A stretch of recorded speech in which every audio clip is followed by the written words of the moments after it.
Even when a scleral lens looks great in the center, the edge can tell a very different story. But before we dive into edge evaluation, it's important to remember, you should only assess the landing zone once the central fit and lens diameter are dialed in.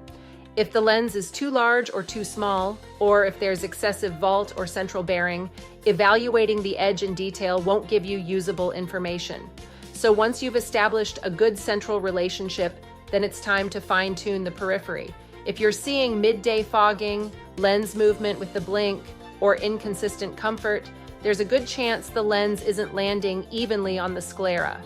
In this video, we'll walk through how to evaluate scleral alignment using the Maxim 3D trial lenses, how to fine-tune toricity, and when to consider freeform landing zone adjustments for asymmetric eyes. Let's start with signs of poor alignment. Two big red flags are midday fogging that worsens over time, excessive or inconsistent movement with the blink. Both suggest a mismatch between the lens and scleral shape, even if central clearance looks great.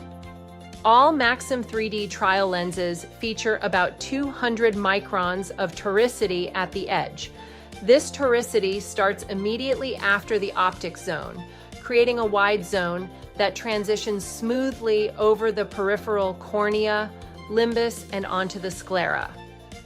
To evaluate edge alignment, apply fluorescein on top of the lens after it's had time to settle, and observe under the slit lamp where and how it leaks beneath the edge. On the trial lens, the star indicates the steep meridian.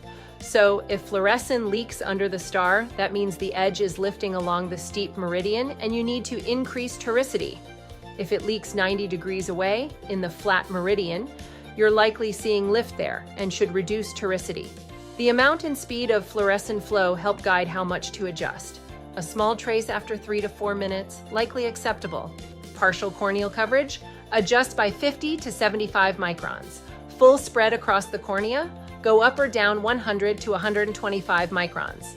Bubbles under the lens edge, that's likely a 200 micron adjustment. If you're decreasing toricity and dropping below 150 microns, consider switching to a spherical landing zone instead. Quick note on production lenses. On a production Maxim 3D lens, the star does not mark the steep meridian. It indicates the predicted 6 o'clock position. So when interpreting rotation or leakage patterns, be sure to document where the star settles on the eye. If you normally assess vault using fluorescein in the bowl, you can perform the same edge test using lissamine green. It's a little messier, but it often highlights areas of lift more clearly, especially once the lens has settled. Lens rotation also offers helpful clues. If a lens rotates into a position and consistently stays there, that's useful. It means the lens has found a stable alignment, and that position reflects the true steep and flat meridians of the sclera. But if the lens continues to rotate unpredictably, it likely means there isn't enough toricity to stabilize the lens, or the fit is fundamentally off. Now, what if toricity isn't enough?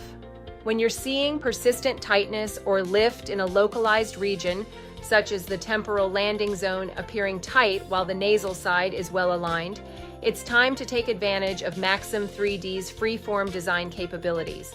Everything outside the optic zone can be adjusted independently, including the peripheral corneal, limbal, and landing zones. This allows you to contour the lens precisely to the shape of the eye, improving comfort, stability, and consistency. If the area of compression is due to a localized anatomical feature, a vault may be the better solution.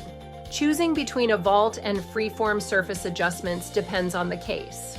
Here's a simple guideline. If the area of concern is broad and wide, it usually makes sense to contour the lens to the sclera using curvature changes. If it's high and tight, like a tissue abnormality, a vault is often the better approach. We'll cover vaulting strategies in another module. To wrap up, use fluorescein to evaluate edge behavior after central fit and diameter are established. Match your adjustments to the location, volume, and speed of NAFL flow.